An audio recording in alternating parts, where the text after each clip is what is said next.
Bismillahirrahmanirrahim. Assalamualaikum warahmatullahi wabarakatuh. Alhamdulillahirabbil alamin.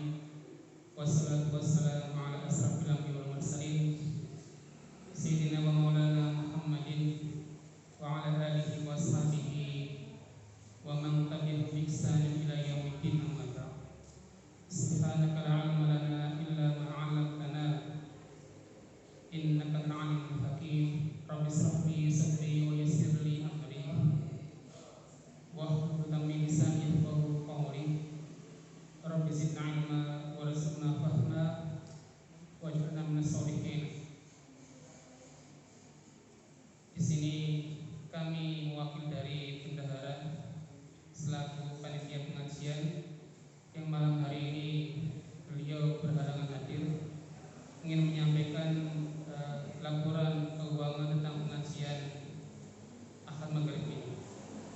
Yang pertama, infak dari Sabudidin sebesar Rp50.000, kemudian infak dari LMI sebesar Rp1 juta. Total pemasukan minggu ini Rp150.000. Kemudian pengeluaran untuk minggu ini untuk snack dan lain-lain total keseluruhan Rp262.000. Saldo pengajian sampai saat ini sebesar Rp738.000. Kami selaku panitia mengucapkan jazakumullahu khairan jazak kepada semua donatur yang telah menyumbangkan hartanya untuk mensukseskan acara ini, dan mudah-mudahan apa yang telah diinfakkan diberikan balasan yang lebih besar lagi. Sekali lagi kami mengucapkan jazakumullahu khairan jazak.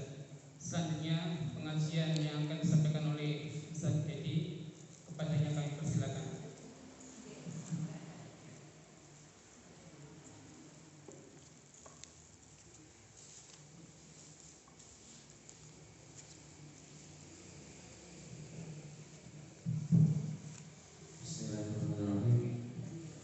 Assalamualaikum warahmatullahi wabarakatuh. Waalaikumsalam warahmatullahi wabarakatuh. Alhamdulillah, nahmaduhu wa nasta'inuhu wa nastaghfiruh wa na'udzu billahi min syururi anfusina wa min sayyiati a'malina. May yahdihillahu fala mudilla lahu wa may yudlil fala hadiya lahu. Asyhadu an la ilaha illallah wa asyhadu anna Muhammadan abduhu wa rasuluh. Allahumma shalli wa sallim wa barik ala sayyidina Muhammadin wa ala alihi wa ashabihi ajma'in, amma ba'd. Bapak Ibu yang dirahmati Allah Subhanahu wa taala, alhamdulillah malam hari ini atau sore hari ini Allah izinkan kita untuk berkumpul di masjid ini dalam keadaan sehat walafiat. Sehat sekali. Alhamdulillah. Dalam pengajian Ahad pagi, kulino Ahad pagi. Dalam pengajian Ahad sore IKD Trenggalek, yang insya Allah semoga pertemuan kita pada sore hari ini membawa keberkahan untuk kita semuanya. Yang dalam artian keberkahan itu kullu ma tuzidu fitrah, segala sesuatu yang menambah kepada ketaatan kita itu yang namanya berkah insya Allah. Maka semoga kehadiran kita di sini dengan niat yang ikhlas, dengan niat yang tulus karena Allah Subhanahu wa taala, membawa keberkahan kita, membawa berkah untuk kita semuanya, dan kita menjadi hamba yang semakin bertakwa kepada Allah Subhanahu wa taala. Amin ya rabbal alamin. Salawat salam kita lakukan sampaikan kepada Nabi kita Muhammad sallallahu alaihi wasallam. Semoga kita dimudahkan untuk senantiasa mengikuti apa yang beliau tuntunkan sampai meninggal kelak dalam keadaan iman, takwa dan husnul khatimah nantinya. Amin ya rabbal alamin. Bapak Ibu yang dirahmati oleh Allah Subhanahu wa taala, ini mungkin pertama kali kami isi di IKD Trenggalek. Tepat mungkin ada yang sudah kenal dan belum. Saya jadi saya dinasnya di Polsek Bendungan. Mungkin ada yang sudah tahu, ada yang belum. Jadi kami dinasnya di Polsek Bendungan, aslinya Kediri, Pare, tapi rumahnya di Sumbergedong. Dan ini IKD yang sudah keberapa pengajian? Yang khusus pengajian umum Ini pengajian termasuk apa namanya? Pengajian awal-awal di IKADI. Mungkin semakin berkembang. Amin. Amin. Dan semakin membawa keberkahan untuk masyarakat Trenggalek pada khususnya dan seluas-luasnya pada umumnya. Amin ya rabbal alamin.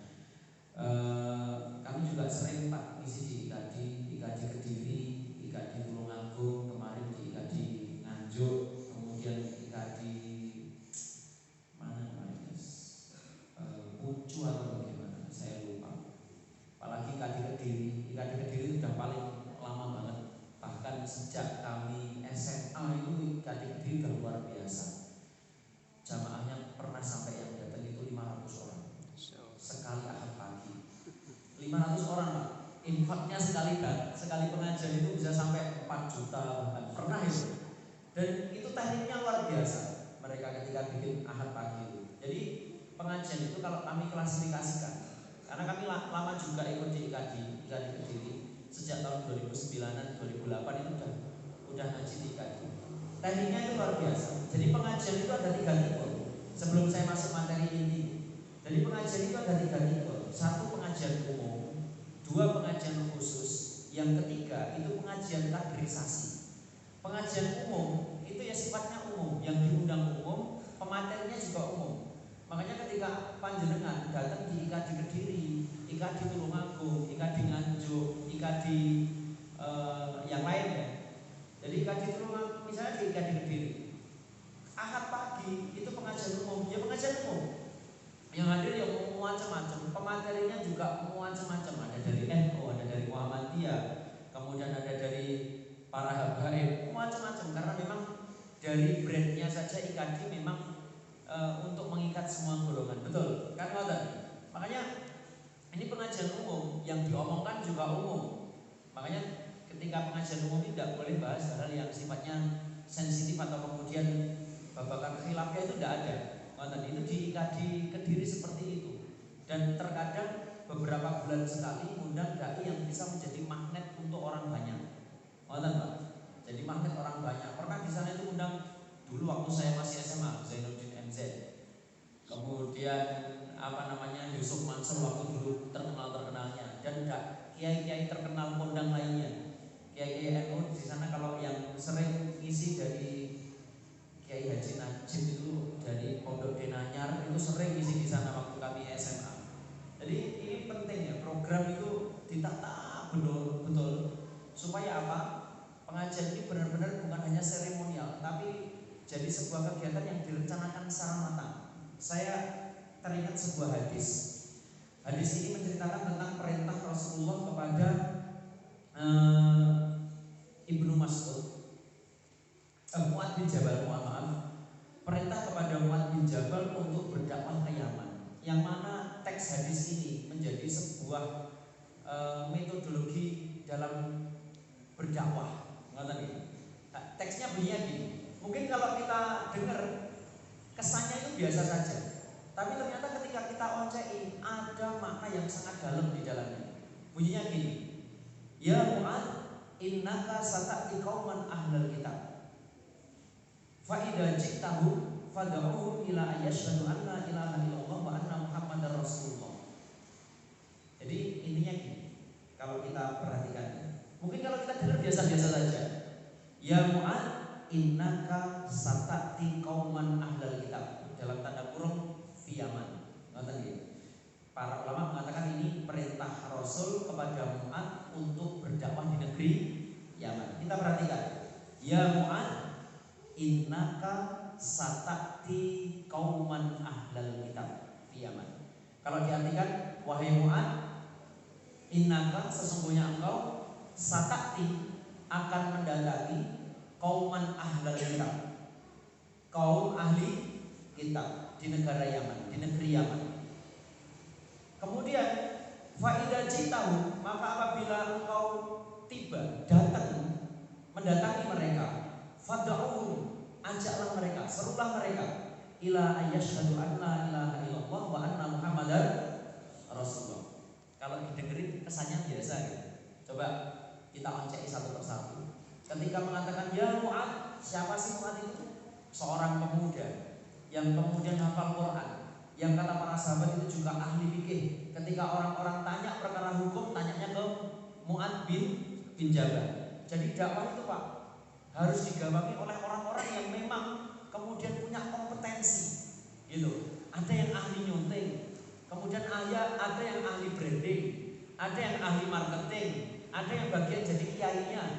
Jadi satu tim utuh sesuai dengan keahlian masing-masing. Coba bandingkan para ahli maksiat, tempat-tempat yang ahli maksiat itu, tempat-tempat maksiat itu, mereka itu kalau merencanakan kemaksiatan mateng betul, ngerekrut orang-orang yang berkompeten. Coba, Anda pernah ke diskotik nggak?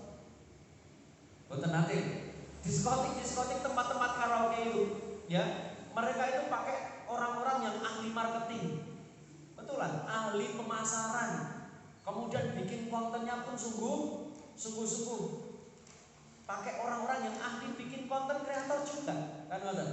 Bandingkan dengan kita yang kemudian menawarkan kalimat-kalimat Allah, ngajak orang ke jalannya Allah, tapi terkadang tidak memanfaatkan orang-orang yang ahli.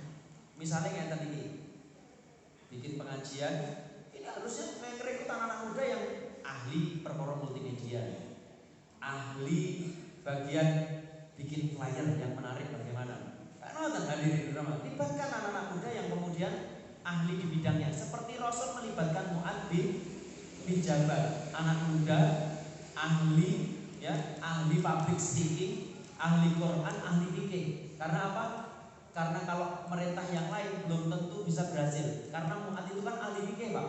Jadi kalau misalnya berdakwah, dia tahu fikih prioritas itu tahu. Kalau dakwah non muslim itu apa yang harus disampaikan terlebih dahulu. Satu ya, dakwah itu libatkan anak-anak muda yang kemudian mempunyai kompetensi, punya keahlian di bidangnya masing-masing. Sing dadi kiai, ya.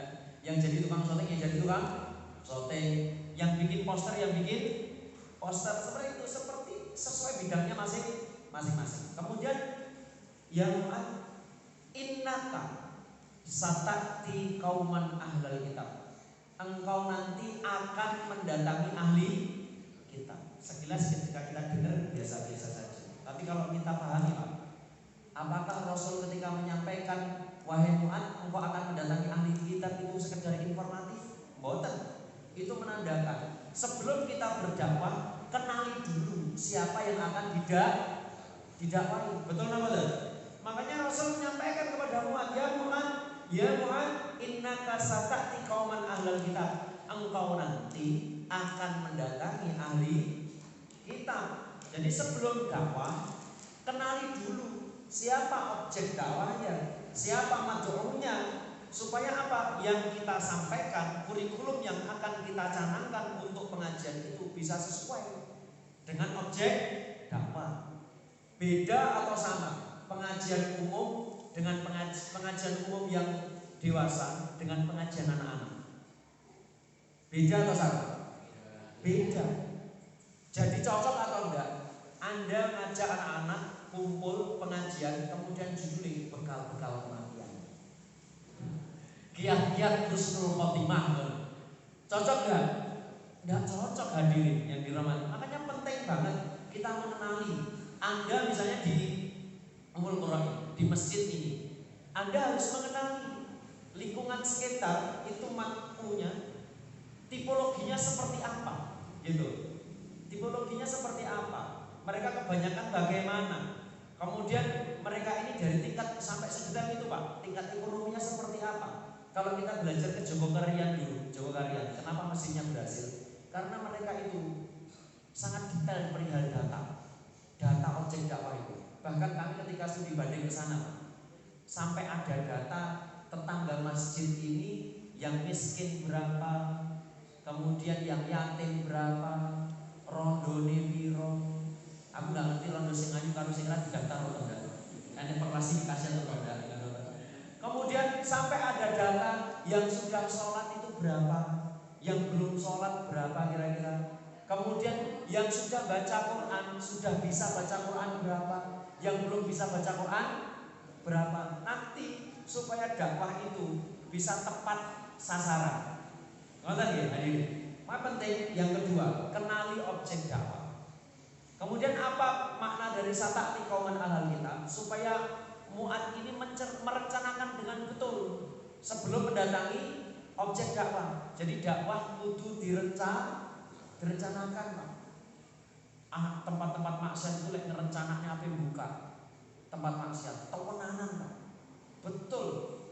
Dengan tempat-tempat karaoke yang ada di Kediri, kemudian diskotik itu sebelum mendirikan tempat maksiat itu tenanan sampai diteliti. Ini keunggulan diskotik kita ini apa dibanding diskotik yang lain? Pelayanannya seperti apa?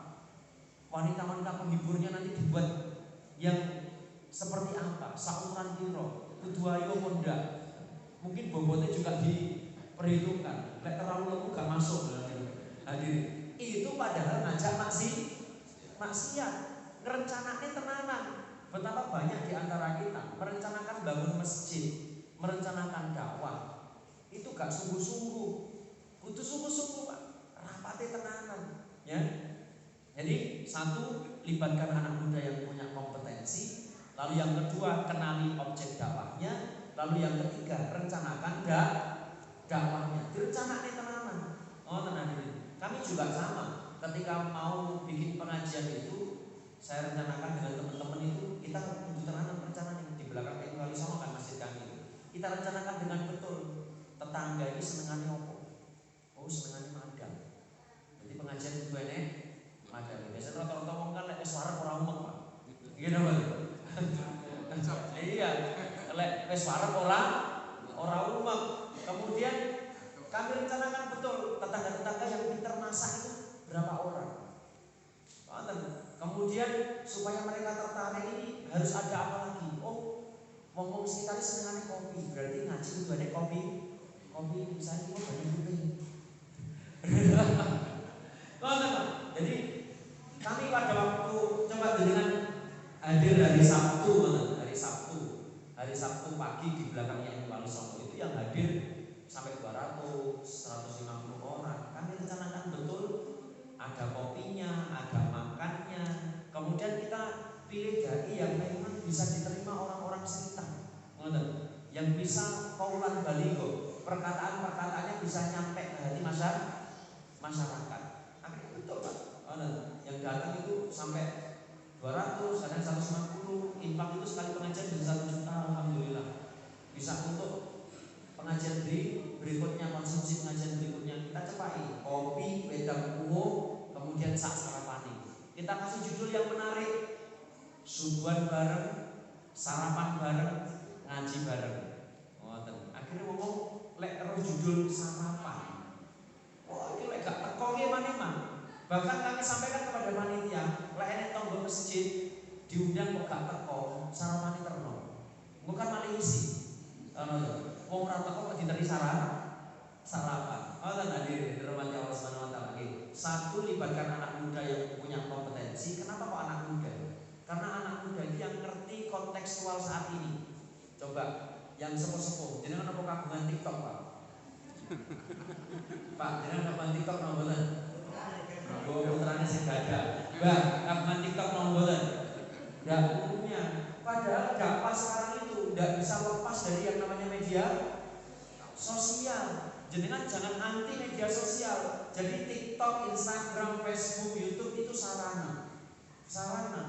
Jangan anti. Kalau media sosial itu tidak diisi dengan konten yang positif, otomatis diisi dengan konten yang negatif. Orang-orang ahli maksiat itu bikin konten itu luar biasa.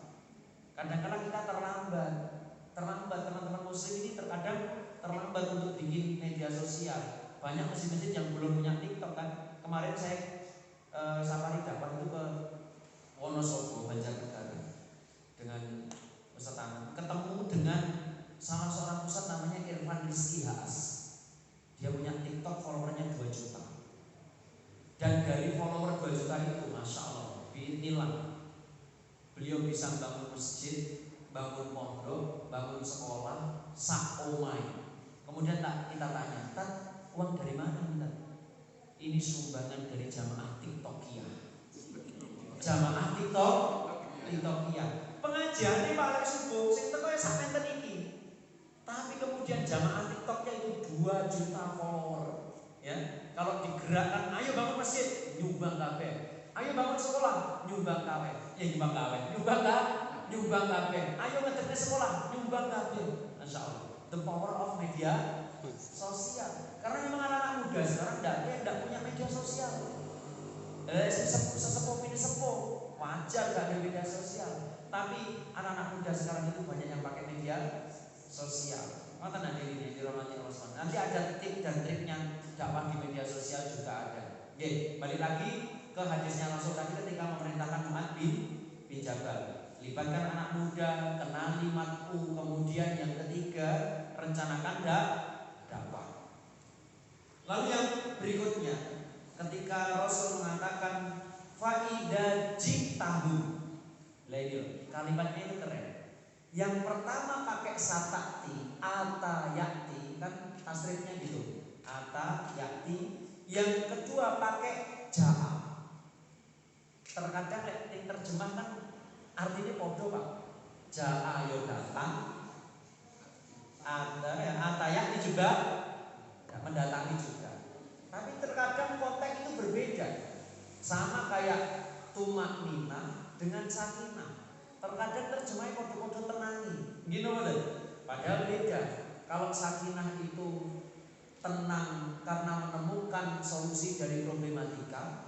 Kalau tumanina itu tenang karena faham. Ngerti gitu. Jadi jenengan berangkat dari rumah menuju pengajian, bani bocor, tiba-tiba ketemu tulisan tambal ban. Jenengan tenang mau betul nanti. Tenang, karena problemnya selesai. Itu namanya sakinah. Kemudian jomblo, lama menjomblo, ketemu jodoh, awalnya resah, kemudian ketemu jodoh ini jadi tenang. Ketenangan itu namanya sakinah. Makanya dalam ayat kan, wa min ayatihi an khalaqalakum min anfusikum azwaja litaskunu. Taskunu itu kan pakai fi'il mudhari. Artinya ketenangan yang terus diupayakan karena memang rumah tangga itu senantiasa ada problematika yang harus diselesaikan. Nanti kalau selesai satu problem tenang. Ngoten Pak hadirin yang dirahmati Allah Subhanahu wa taala. Balik lagi. Ata yakti, kemudian yang satunya ja'a. Apa bedanya? Para ulama mengatakan kalau ata itu datang tapi tidak bawa beban. Kemudian kalau ja'a datang bawa beban. Beban apa sih? Kita analogikan biar jenengan gampang ya. Jenengan ngerawuhi undangan akikoan, kalih ngerawuhi undangan BCA niku beban sing pundi? Bu, BCA. Berkoro napa, Bu? Dadak kudu becek, kan ngoten. Makanya mendatangi BCA itu pakai ja'a, mergo beban. Lek akikoan kan garek lungguh nyenuk mari ngono madang.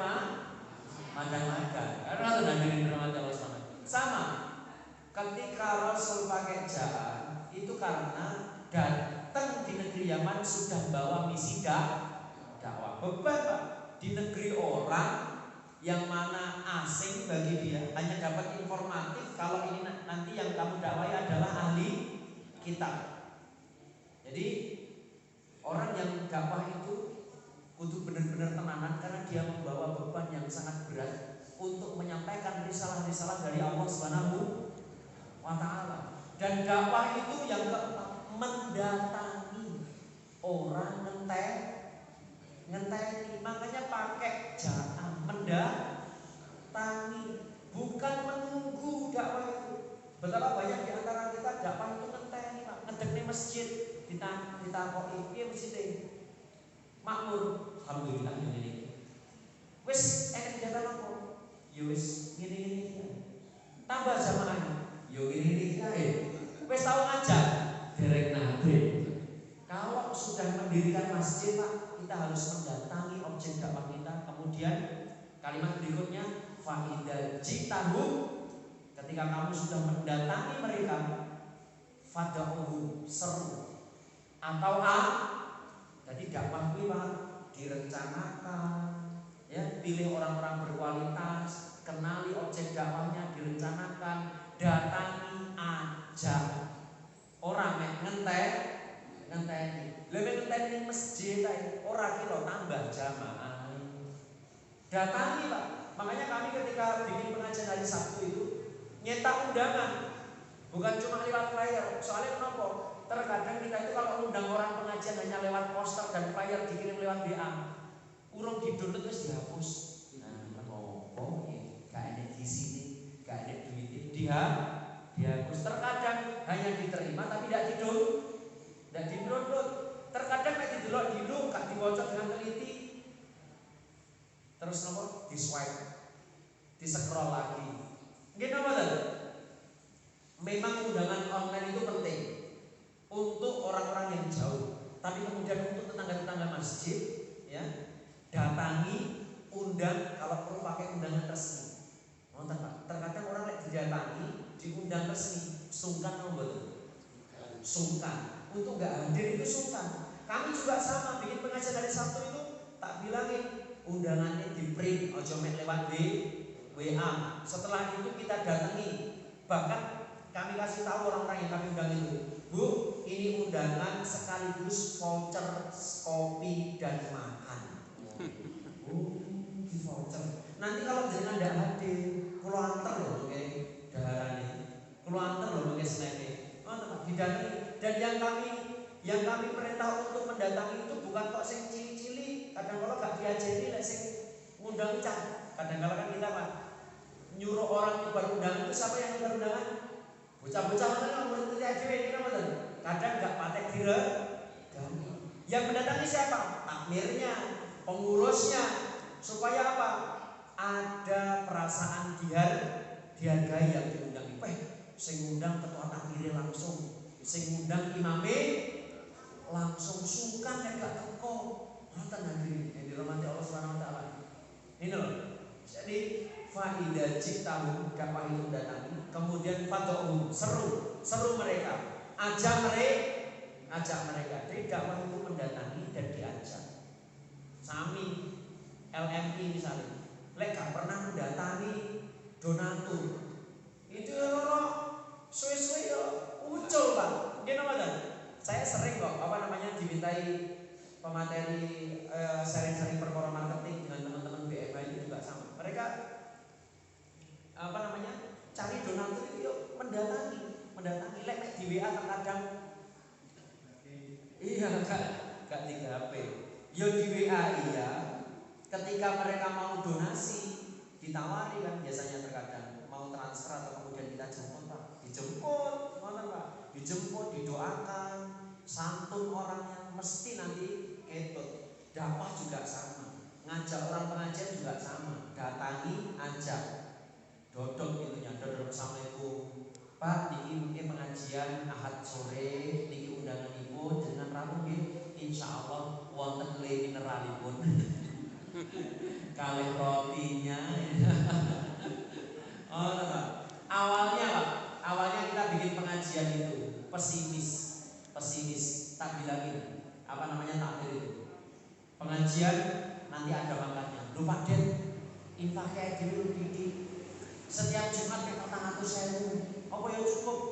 Takmir urunan untuk menyambut jamaah, untuk bikin menu. Kan ada, tak bilangin seperti itu. Lho kok rugi piye? Insyaallah tidak akan rugi. Kita yang gini Pak ya. Kita itu kalau jadi takmir, pengurus pengajian, berkorban dulu, nanti Allah akan datangkan bantuan. Ngoten Pak. Kita ajak, ayo takmir urunan sih. Kita bikin konsumsi makan untuk jamaah. Ketika mereka itu dimuliakan di rumahnya Allah, mereka pasti juga care dengan rumahnya. Betulan Pak. Awalnya gegong ngoten nggih. Impake yo titik, bahasan ganti sopel. Mari ngoten ganti kemarin itu lontong sayur. Ya. Infak tiap pengajian itu kadang bisa sampai 1 juta. Minimal itu sampai 800.000. Ya, hadirin. Pokoknya pas saya tanggal 1 juta gue. Hadirin yang dirahmati Allah. Itu makanya hadirin dirahmati Allah. Datangi ajak. Kemudian berikutnya apa yang disampaikan oleh Rasulullah, fa idza jitahu fad'u ila ayyashhadu an la ilaha illallah wa anna muhammadar rasulullah. Ngajaknya ke apa? Ke tauhid, ke syahadat. Karena memang yang didatangi itu non muslim kan Yaman ahli kita. Makanya jenengan kalau mau bikin konten pengajian sesuaikan dengan apa yang mereka butuhkan. Ngoten Pak. Kita lihat lingkungan sekitar itu tipologinya seperti apa, madhabnya bagaimana. Makanya materinya juga harus disesuaikan supaya apa?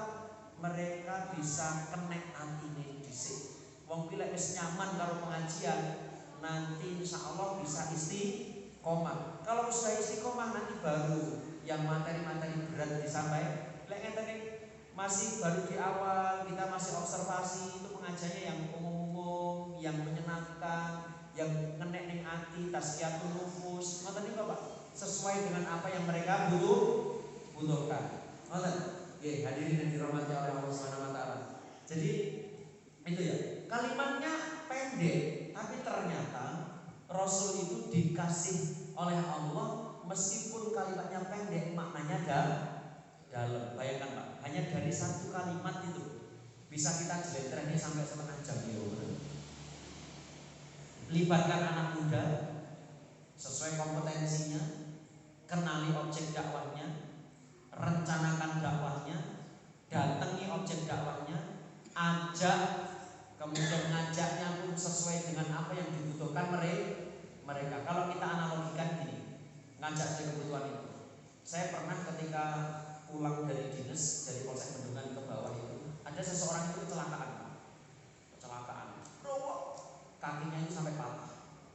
Kita bawa ke rumah sakit, sampai ke rumah sakit Pak, ternyata meriksa kaki itu belakangan. Yang didahulukan meriksa mana? Kepala. Kemudian apa lagi? Jantung, kepala didahulukan. Kenapa? Karena hubungannya dengan nyawa. Wong lek sikile ceklek ra mati. Gini betul. Tapi kalau kemudian kepalanya ada yang gegar, lalu kemudian jantungnya bermasalah, bisa jadi meninggal. Dan obatnya pun yang berhubungan dengan nyawa dulu. Ini mergo sirahe sing parah, sik iki dhisik. Karena berhubungan dengan nyawa. Dakwah pun juga sama. Yang urgent didahulukan. Perkara salat sik. Urung-urung terkadang mau ini hilafiyah dhisik, Pak. Makanya terus apa yang barang geger terus ditolak ya ngoten. Ya, hilafiyah wis keri lah, keri. Yang penting apa namanya tauhidnya dulu, kemudian sholatnya dulu, kemudian ukhuwahnya dulu. Itu kan yang saat ini apa namanya jadi krisis di kalangan kaum muslimin kan seperti itu. Ya, hadirin. Nggih, itu tadi mukadimah sekedar. Jadi supaya nanti jenengan ketika merencanakan dakwah di IKI sotenan sungguh-sungguh. Rasul merencanakan dakwah dengan para sahabat itu sungguh-sungguh Pak. Makanya bisa berhasil. Dakwah di Yaman berhasil, di Irak berhasil, ya di Persia itu loh kan berhasil semua. Karena apa? Direncanakan dengan baik dan matang. Ke depan kudu matang. Insya Allah. Dan kudu sungguh-sungguh. Yang kita tawarkan itu bukan sekedar produk ekonomi, tapi produknya Allah, produk langit. Saya kita sering ya, Ustadz Umar kita itu sering main ke Kediri, sering nasihatin kita. Kalian itu merencanakan dakwah, merencanakan menyampaikan firman-firman Allah, merencanakan firman-firman dari langit, itu kok kalah dengan perencanaannya orang-orang yang ahli maksiat. Betul kan? Hadirin rahmatnya Allah. Bahkan mau pengen masjid itu loh kalah karena mau pengen tempat-tempat maksiat. Kita lah dulu itu waktu di Kediri kan sering patroli patroli tempat-tempat maksiat, orang jajal orang jajal maksiat mek pengen ngerti masuk tempat maksiat itu Pak. Di apa namanya diskotik ini disambut rasa menikmati ya senyum Pak, senyum nyapa sing nyopo yo ayu mlebu masjid Pak kau wereng-wereng ya Allah mampir Indomaret mau maling coba jenengan mampir Indomaret apa enten pelayan sing peremut gitu. Ada nggak pelayan Indomaret yang peremut? Mesti ditanya Kak, ditanya kan jenengan masuk, ya Pak, ada yang bisa dibantu kan gitu. Mau beli apa kan gitu. Kenapa Pak? Senyum, mlebu masjid, mampir nyuyoh di Seneni karo tak ngene. Iya enggak? Padahal Anda mampir Indomaret, mampir cuma pipis tak boleh enggak? Boleh. Kita lo mampir di Indomaret bilang kepada penjaga Indomaret, Mbak, mohon maaf, toiletnya di mana? Dia Pak, monggo di belakang. Kita pipis saja boleh enggak? Monggo silakan pipis saja enggak apa-apa. Tapi giliran masjid Pak, ada anak muda mampir, kadang-kadang pipis tak di Seneni karo tak pilih. Di Seneni karo tak wonten apa? Banyak. Iya enggak? Makanya di tempat kami itu kalau ada anak-anak muda mampir nguyuh toknya alhamdulillah. Tak tanya anak muda itu biasanya kan karena masjid kami kan dekat sama angkringan. Masjid kami dekat sama angkringan. Anak-anak angkringan itu sama anak-anak yang wewinan ngegim itu sering malam-malam itu datang ke masjid. Kita tanya, "Apa Mas? Lalu Pak, badhe pipis mungkin. Monggo silakan pipis sing suwi ra apa-apa." Monggo bar pipis kita sediakan ada dispensernya. Kemudian ada galonnya, ada kopinya, bar pipis ngopi sik ora apa-apa. Wis alhamdulillah ada anak muda kelingan masjid senajan kelingane pas wayah nguyuh. Iya ta enggak? Daripada kelingan daripada kebelet pipis kelingane pom bensin, kelingane Alfamart Indomaret mending kelingan masjid. Siapa tahu suatu saat mereka lihat orang sholat terus pengen sholat. Ngoten. Kadang banyak kan di antara kita tapi masjid itu kerem galak ndak karu-karuan. Bandingkan tempat-tempat maksiat itu santun, pelayanannya luar biasa, bahkan untuk bonus, ya tidak? Iya untuk bonus, yo ayu-ayu, yo sopan giliran mlebu masjid wis keren-keren, tuwek-tuwek, ya. galak,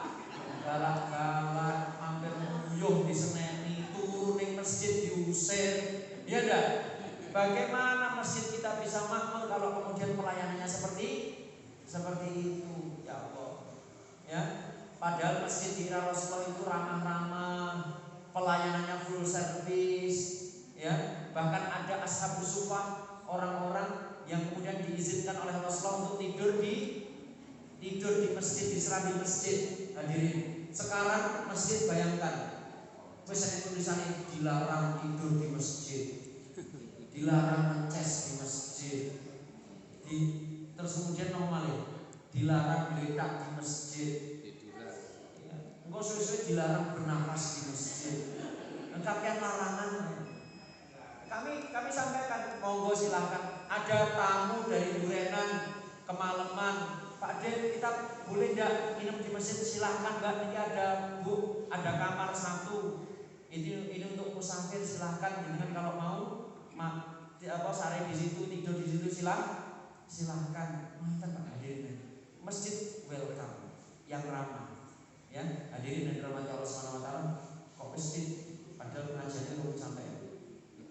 Oke, nanti akan kita lanjut. Sama gini. Nanti akan kita lanjutkan di pertemuan berikutnya lek diundang maneh. Mau belum sampai inti, mau dimakan apa? Kami memandang pengajian IKD ini masih 5 pertemuan. Makanya perlu kami kasih insight seperti ini supaya nanti ke depan bisa luwih semangat lagi. Lebih semangat lagi. Nonton Pak. Jadi IKD Kediri itu dulu ya dikit. Penggeraknya saya masih hafal betul. Dulu Mas Abu Mirza itu keren banget ketika bikin pengajian, makanya itu sampai jamaah itu dulu Pak yang hadir 500-400 orang. Tekniknya seperti itu. Pengajiannya umum. Jadi ada tadi gimana? Pengajian umum khusus kaderisasi. Yang umum sih diundang itu umum. Pemateri ini yo umum. Nanti berapa bulan sekali undang dai-dai yang bisa jadi magnet orang untuk datang. Kalau dulu di IKD Kediri Zainuddin NZ, wah sing datang itu ribuan, Yusuf Mansur. Kemudian ketika datang itu kita umumkan, Pak, pengajian kami nggak cuma 3 bulan sekali loh, setiap minggu ada, itu Pak. Setiap minggu ada. nanti kemudian minggu-minggu berikutnya ya lokalan. Ada yang kemudian setiap 1 bulan sekali, ada yang levelnya dari tingkat provinsi. Makanya kok kiai-kiai ternama wilayah Jawa Timur, makanya kok Pak, para habaib, Habib Jamal Ba'agil biasanya yang paling sering di Kediri itu. Akhirnya yang datang itu yo macam-macam, enak, ngoten. Enak iso gayeng, rukun ngoten loh. Dan rupane pengajian. Makanya di sana ramai kenapa? Karena memang memfasilitasi semua golongan rupane luar biasa sekali. Ngoten hadirin rahmat Allah Subhanahu wa taala. Nanti baru kalau sudah ruame kita bisa menawarkan pengajian khusus. Pengajian khusus itu apa? Ada pengajian kita nanti tawari, Pak, kita kalau hari ini, hari B, hari C ada pengajian kitabnya. Kemudian yang muda-muda jomblo, pengajian pranikahnya. Kemudian yang sepuh-sepuh bisa maca Quran, ada pengajian tahsinnya, baca Qurannya, itu pengajian khusus. Nanti ada pengajian kaderisasi khusus. Nanti kan bisa dititeni. Iki cah nom kita sing potensi perlu kita tarik kita. Jadi kader di IKD. Mosok ajenge Pak Najib sampai sepuh yo panggah Pak Najib. Kan butuh kader, betul apa betul? Iya, makanya ada negara seperti itu, Pak. Hadirin dirahmati Allah Subhanahu wa taala. Dan kenapa penting pengajian umum itu dari berbagai macam golongan supaya ukhuwah itu terjalin. Hadirin dirahmati Allah Subhanahu wa taala. Terkadang ini terakhir saya tambah sedikit ya. Terkadang Pak, akhir-akhir ini antara satu mukmin dengan mukmin yang lain tidak seperti di era Rasulullah yang mana iman itu menjadi garansi seseorang itu bersaudara. Betul betul. Padahal Allah Subhanahu wa taala mengatakan innamal mu'minuna ikhwatun. Arti kata innamal itu kan hasr mutlak atau maksus ya. Artinya ada pengkhususan bagi orang-orang yang beriman. Pokoknya gue iman sebenarnya itu bersaudara. Artinya hadirin, Allah memerintahkan kepada kita yang penting iman Islam itu sudah cukup menjadi garansi seseorang itu mendapatkan cinta kita. Tapi akhir-akhir ini seseorang itu kalau mau dapat cinta kita, garansinya harus satu ormas dulu, garansinya harus satu organisasi dulu, garansinya harus satu partai dulu, garansinya harus satu mahdam dulu. Lek beda mahdam duduk dulurku, lek beda ormas bukan saudaramu, kalau beda partai bukan saudaramu. Ini pemahaman yang salah. Gitu betul. Yang penting iman itu saudara. Ini yang harus kita gaungkan, yang harus kita kemudian suarakan supaya orang-orang makin banyak yang sadar. Ternyata organisasi itu hanya kendaraan, organisasi itu hanya fasilitas untuk kemudian yang bisa kita sinergikan antara satu mukmin dengan mukmin yang lain, saling menguatkan karena yang kita tegakkan itu sama, li'i'lani kalimatillah, dan kita bersaudara di bawah kalimat tauhid yang sama. Ini yang kadang-kadang kita miris, Pak. Terkadang beda ormas tukaran, nggak terima ormas Islam, ormas yang lain juga sama. Rombongan A sama rombongan B, satunya dari selatan, satunya dari utara, bawa bendera beda. Ketemu di tengah jalan, kalau bendera beda, tukaran, jotosan. Ya, itu loh teman-teman di Pencaksilat itu. Setelah tukaran, jotosan, kita kumpulkan, kita di Polres, ditakoi podo Indonesia, podo Islami, podo. Lah kenapa kok bertengkar? Benderanya bayangkan Pak, gara-gara bendera yang beda itu bertengkar. Padahal sama-sama Indonesianya. Makanya kita kasih pemahaman bahwasanya iman itu menjadi sebuah garansi yang cukup bagi kita untuk mencintai orang lain. Artinya ketika seseorang itu beriman, itu sudah menjadi garansi seseorang itu mendapatkan cinta kita. Tidak harus satu organisasi, tidak harus satu ormas, tidak harus satu bendera, tidak harus satu mandat, yang penting podo imani, atau lebih luas podo Indonesia ini. cukup itu jadi garansi bahwasanya dia bersaudara dan mendapatkan cinta kita. Teman-teman yang bisa kami sampaikan, mungkin wonten manfaatnya. Subhanallah